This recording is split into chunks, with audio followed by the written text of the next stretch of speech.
আমাদের অনন্য স্টোরি সকল প্রকার পার্ট গল্প দেখতে আমাদের চ্যানেলটি সাবস্ক্রাইব করে পাশে থাকা বেল আইকনটিতে ক্লিক করে অল নোটিফিকেশন অন করে দিন। এই মেয়ে কি করছো? এখানে দাঁড়িয়ে শাড়ি খুলছো কেন? আকস্মিক এক পুরুষালী মুখের এমন কথা শুনে পুরোই আঁতকে উঠল আদ্রিজা। সাথে সাথে নিজের শাড়ির আঁচলটাকে শক্ত করে চেপে ধরে পিছন ঘুরে তাকালো সে। তার সামনেই সোঠাম দেহের লম্বা চওড়া একটা ছেলেকে দেখে আরোই চমকে উঠল যেন। এত বড় একটা ছেলে এই রুমের মধ্যে ছিল, অথচ সে খেয়াল করেনি। কিন্তু রুমে ঢোকার সময় রুমটা তো ফাঁকাই ছিল। তাহলে হুট করে কোথা থেকে আসলো ছেলেটা? কিছুক্ষণ আগে। আজ আদ্রিজার বান্ধবী আরুর বার্থডে। সেই উপলক্ষে সুন্দর একটা কালো রঙের সিল্কির শাড়ি পরে সেজে গুজে এসেছিল সে। ফার্স্ট টাইম শাড়ি না পরলেও শাড়ি সামলে হাঁটতে পারে না আদ্রিজা, যার দরুন বাড়ির ভিতর ঢুকতে না ঢুকতেই শাড়ির কুচি খুলে যায় অবস্থা। শাড়ির বেহাল অবস্থা দেখে আদ্রিজা চটজলদি চলে আসে আরুর রুমে। রুমটা ফাঁকাই ছিল, তবে ওয়াশরুমটা খেয়াল করেনি আদ্রিজা। রুমটা ফাঁকা দেখে আয়নার দিকে ঘুরে জাস্ট শাড়িটা ঠিক করতে নিয়েছিল আদ্রিজা। ঠিক সেই মুহূর্তেই অনাকাঙ্ক্ষিত মানুষের ভয়েস শুনে পুরোই চমকে উঠল আদ্রিজা। আদ্রিজা বুঝল না হুট করে ছেলেটা আসলো কোথা থেকে। তবে কি ওয়াশরুমে ছিল ছেলেটা?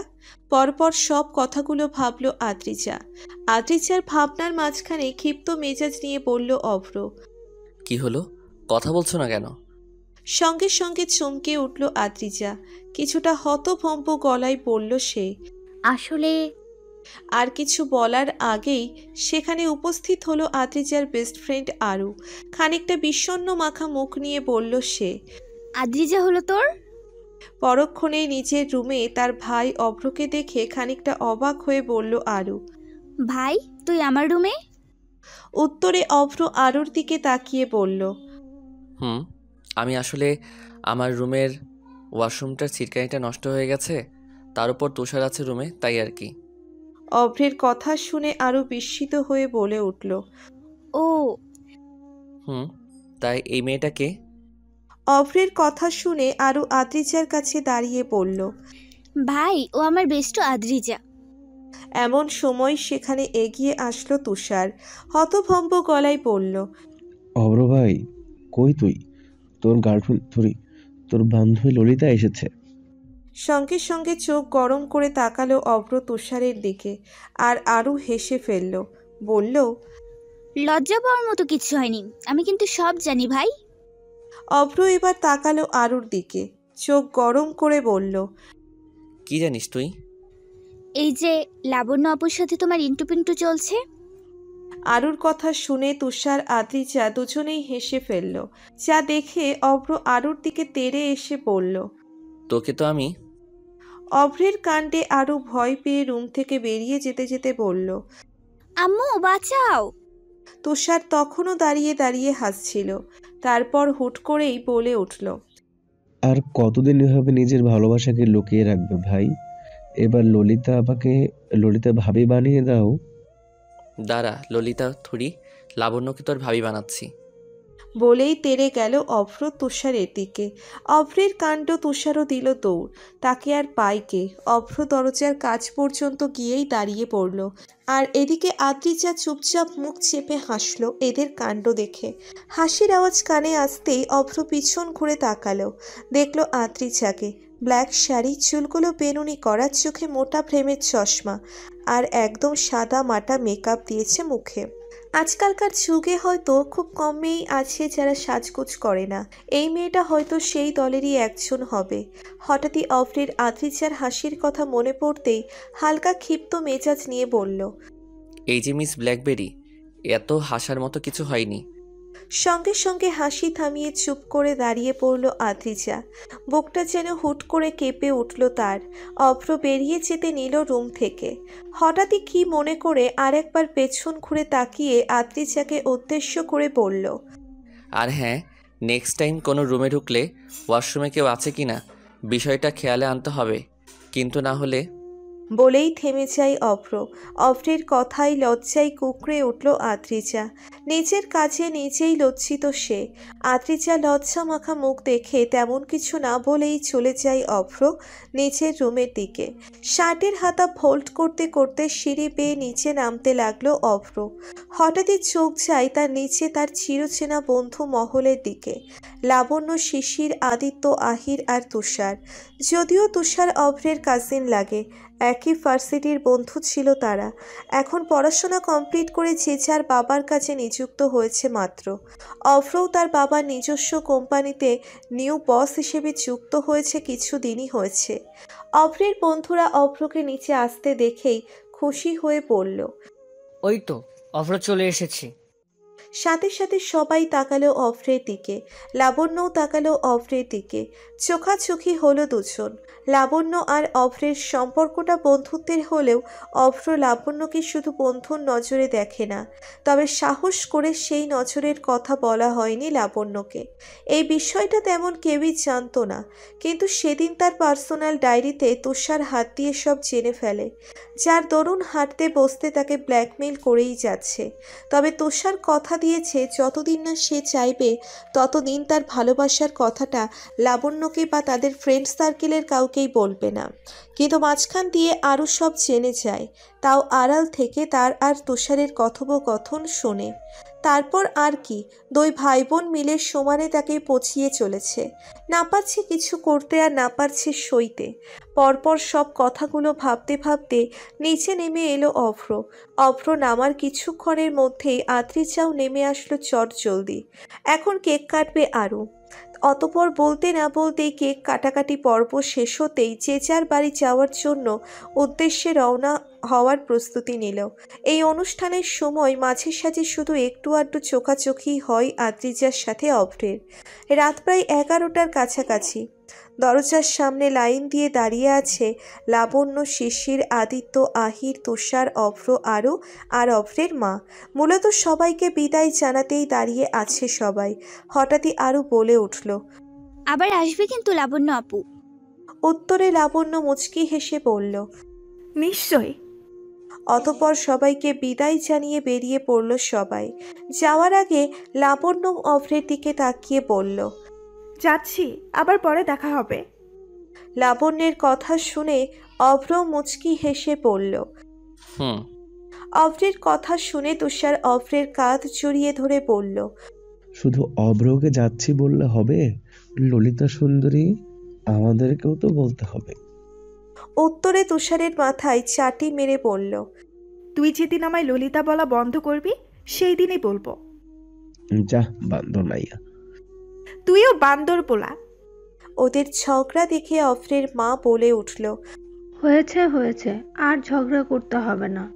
বললাম আজকের রাতটা থেকে যেতে। তা কি করে হয় আন্টি? কেন হয় না? কতদিন পর তোরা এলি বলতো? আবার আসবো আন্টি।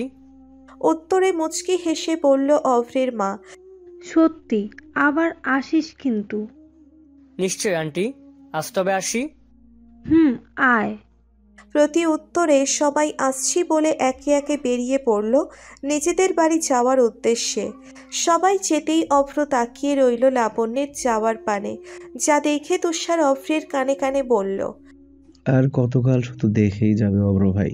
এবার তো বলে ফেলো, I love you my Lalita সুন্দরী, থুক লাবণ্য সুন্দরী। উত্তরে বাড়ির ভিতরে যেতে যেতে বলল অভ্র, বলতে তো চাই, কিন্তু বলতে আর পারছি কই। বেশি দেরি করলে কিন্তু পাখি ফুরুত করে উড়ে যাবে, তারপর কিন্তু চাইলেও ধরতে পারবে না। তাই বি কনফিডেন্স, যাকে ভালোবাসো তাকে বলে ফেলো। বলতে বলতে সিঁড়ি বেয়ে উপরে উঠে গেল অভ্র আর তুষার। সিঁড়ির ঠিক পাশ দিয়েই দাঁড়িয়েছিল আদ্রিজা। তুষারের বলা কথাটা সেও শুনেছে। হঠাৎই আনমনে ভাবল সে, তাহলে কি আমারও উচিত আমার ভালোবাসার মানুষটিকে ভালোবাসি বলে ফেলা? ভরা ভার্সিটির সম্মুখে দাঁড়িয়ে শ্রাবণ নামক এক সিনিয়র ভাইকে প্রপোজ করে বসল আদ্রিজা। আর আদ্রিজার এমন কাণ্ডে শ্রাবণের পুরো ফ্রেন্ড সার্কেল হা হয়ে তাকিয়ে রইল আদ্রিজার মুখের দিকে। তারা ভাবতেও পারেনি হুট করে এই আন্টি টাইপ মেয়েটা শ্রাবণকে ভালোবাসি বলতে আসবে। কয়েক মুহূর্ত আগে এক বুক সাহস নিয়ে চোখের চশমাটা ঠিক করে হাতে একটা সুন্দর লাল গোলাপ সাথে চিঠি নিয়ে শ্রাবণকে প্রপোজ করতে আসলো আদ্রিজা। শ্রাবণ হলো আদ্রিজার ভার্সিটির সিনিয়র ভাই। দেখতে মাশাআল্লাহ অনেক সুন্দর, কিন্তু সুন্দরের পাশাপাশি দেমাগটাও চওড়া খুব। আর এই দেমাগী ছেলেটাকেই গত 2 বছর যাবৎ ভালোবেসে চলেছে আদ্রিজা। কখনো সাহস করে বলা হয়নি মনের কথা, কিন্তু কাল রাতে তুষার নামক ছেলেটির কথা শুনে কেন যেন বলতে মন চাইল আদ্রিজার। তাই আজ সকাল সকালই এক বুক সাহস নিয়ে শ্রাবণকে ভালোবাসি কথাটা বলতে এসেছে আদ্রিজা। আচমকাই সকলের উচ্চস্বরে হাসার শব্দ কানে আসতেই নিজের ভাবনা থেকে বেরিয়ে আসলো আদ্রিজা। আদ্রিজার হাতে থাকা চিঠিটা ছোঁ মেরে নিয়ে গেল শ্রাবণের এক বন্ধু। রহস্যময়ী হাসি দিয়ে বলল, দেখি তো খালাম্মা কি লিখে নিয়ে আসছে। আদ্রিজা ধমকালো, ভরকালো, ভয় পেল খুব। হয়তো মনে মনে যে ভয়টা পেয়েছিল সেটাই হতে চলেছে তার সাথে। এদিকে শ্রাবণের সেই বন্ধু চিঠিটা খুলতে যাবে, ঠিক সেই মুহূর্তেই ওর হাত থেকে চিঠিটা নিয়ে নিল শ্রাবণ। বলল, কি করছিস কি? উত্তরে পেছন থেকে শ্রাবণের বান্ধবী তিশা বলে উঠল, কি আর করেছে, তোর লাভ লেটার আমাদের সবাইকে পড়ে শোনাচ্ছিল মাত্র। বলেই হেসে ফেলল মেয়েটি। মেয়েটার দেখা দেখি সবাই হাসল, যা দেখে শ্রাবণ বলে উঠল, হচ্ছে কি, থামবি তোরা? সঙ্গে সঙ্গে থেমে গেল সবাই। সবাইকে থামতে দেখে শ্রাবণ এগিয়ে গেল আদ্রিজার দিকে। শ্রাবণকে নিজের দিকে আসতে দেখে ভয়ে বুক কাঁপছে যেন আদ্রিজার। না জানি কি হয় এখন।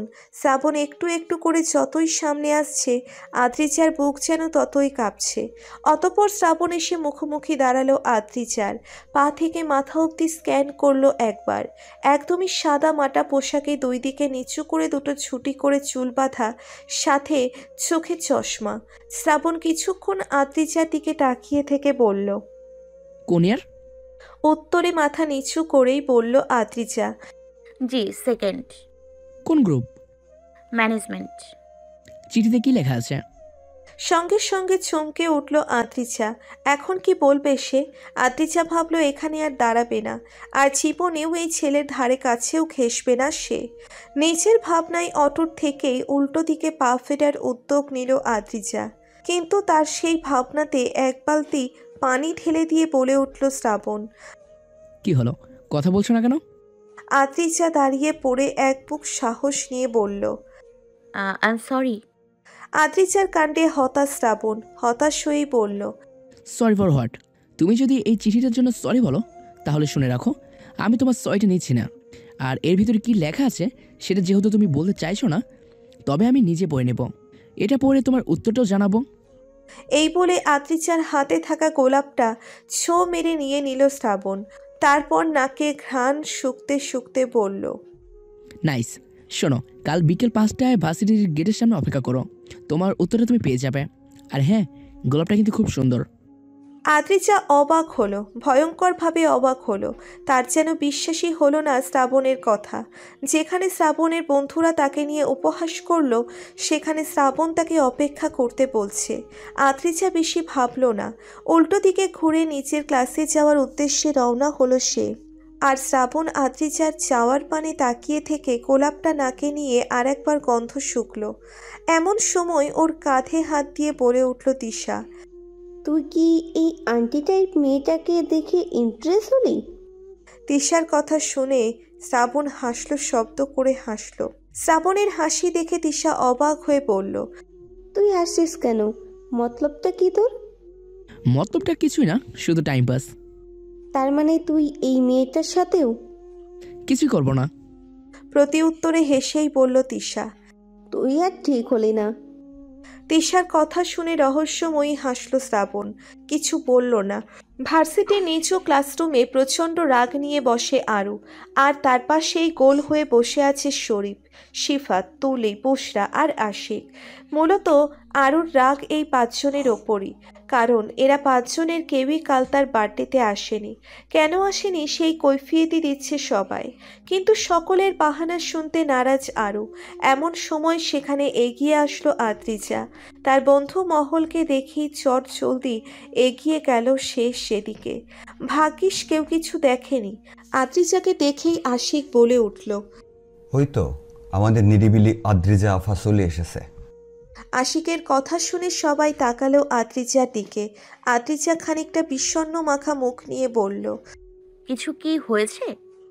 উত্তরে তুলি বলে উঠল, হয়েছে তো, দেখ না আরু, আমাদের কারোর সাথে কথা বলছে না। তুলির কথা শুনে আদ্রিজা অবাক হয়ে বলল, কেন? এবার বুশরা বলল, কেন আবার? ওই কালকে যায়নি বলে। একটু বুঝিয়ে বল না আরুকে, এবারের মতো মাফ করে দিতে। আদ্রিজা বুঝলো আরুর দিকটা, কারণ সে দেখেছে কাল আরুর মুখটা। তারপরও আরুকে কিছু বোঝানোর জন্য মুখ খুলতে নিলেই আরুর কড়া গলায় বলল,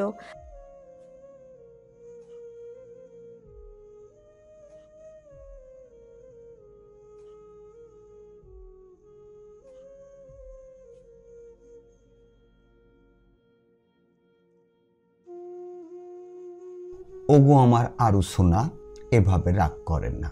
তুমি রাগেলে যে প্রাণটা আর সহে না। সারাদিন তোমার কষ্টে ভাসতে ভাসতে রাতে ঘুমাতে পারি না কাশতে কাশতে। তুমি কেন বুঝো না? ওগো আমার আরু সোনা, এভাবে রাগ করে না।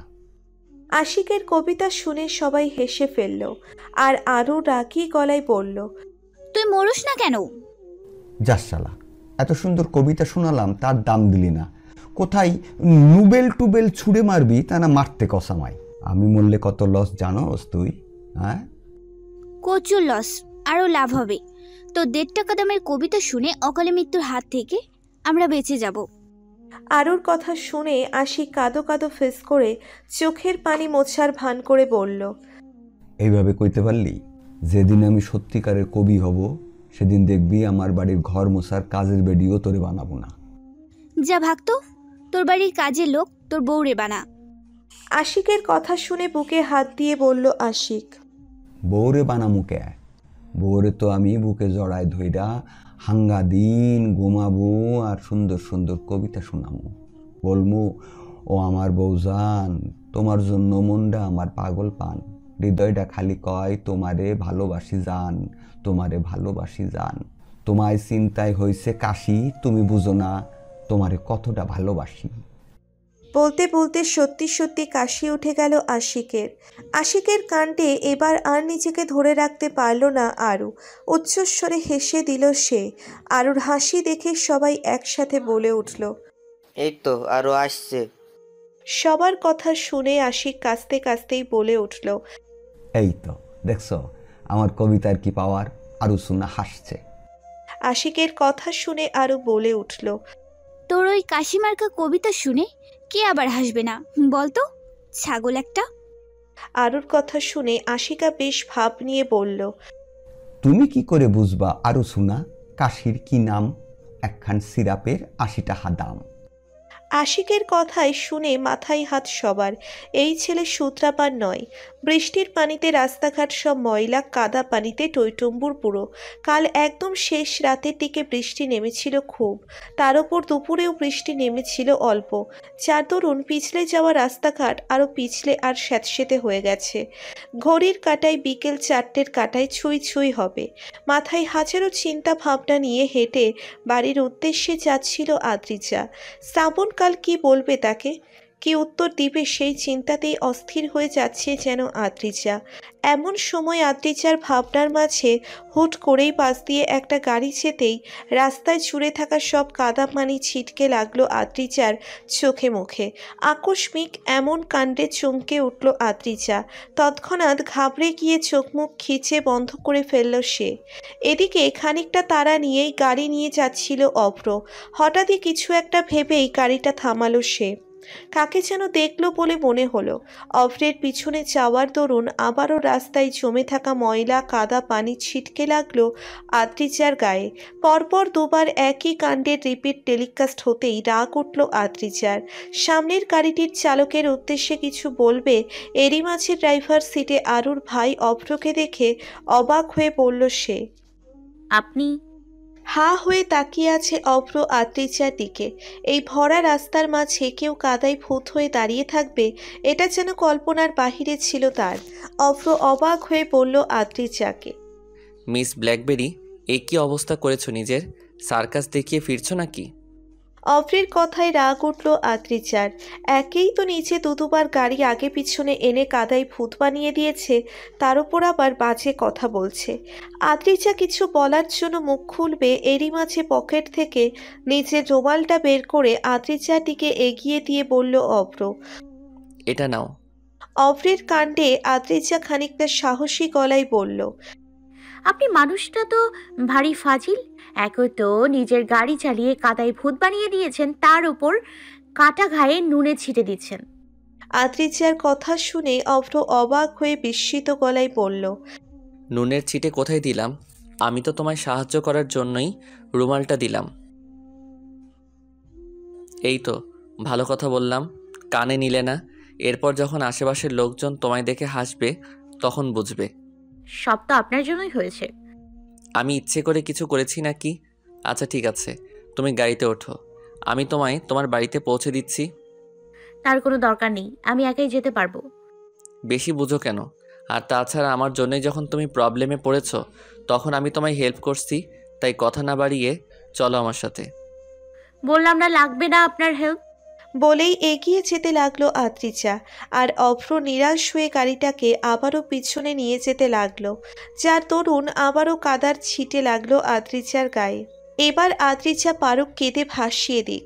এই লোকটা কি আজ তাকে পুরোপুরি কাদায় ভূত বানানোর শপথ করেছে নাকি? অভ্র আবারও আদ্রিজার পাশ দিয়ে গাড়ি থামালো।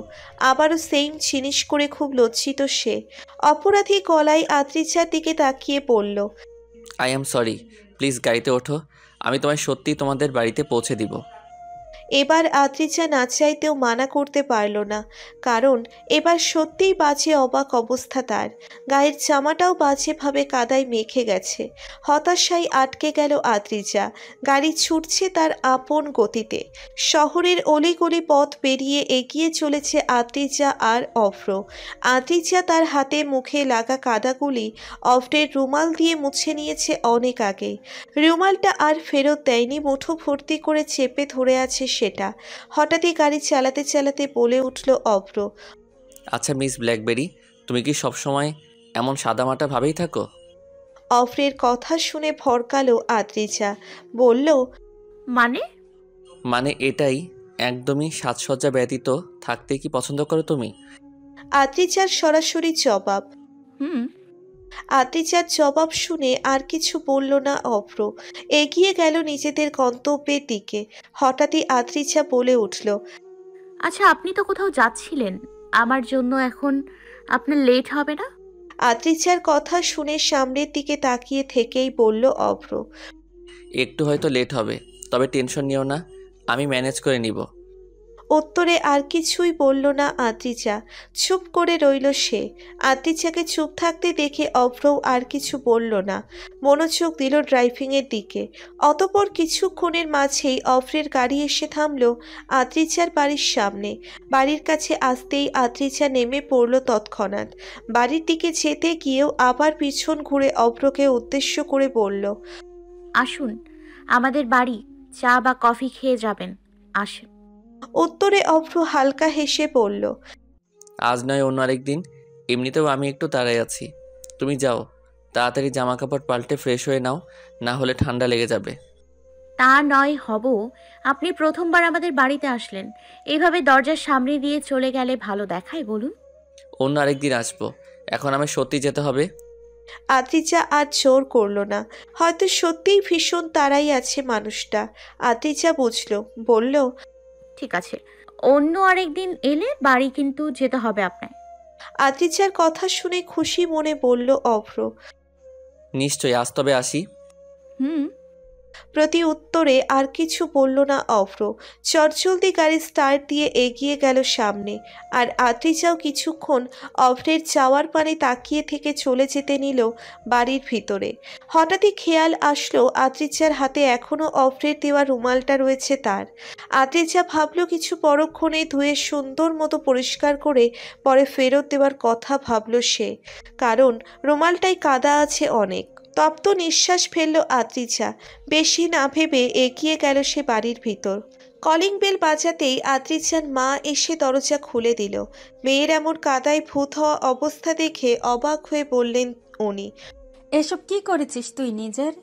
উত্তরে দাঁত কেলানি হাসি দিয়ে বলল আদ্রিজা, ফ্রেশ হয়ে এসে বলছি মা। বলেই নিচের রুমের দিকে ছুটে গেল আদ্রিজা। পরের দিন সকালে আরুদের বাড়ির সোফায় বসে আছে আদ্রিজা।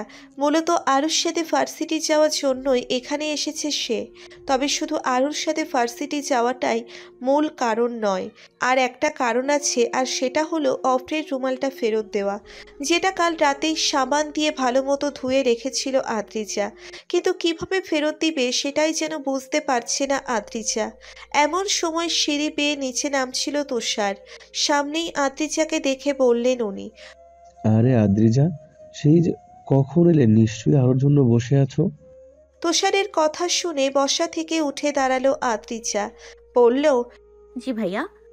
আদ্রিজার কাণ্ডে হাসলো তুষার। বলল, আমি কোনো ভার্সিটির প্রফেসর নই আদ্রিজা যে তুমি দাঁড়িয়ে সম্মান জানাবে।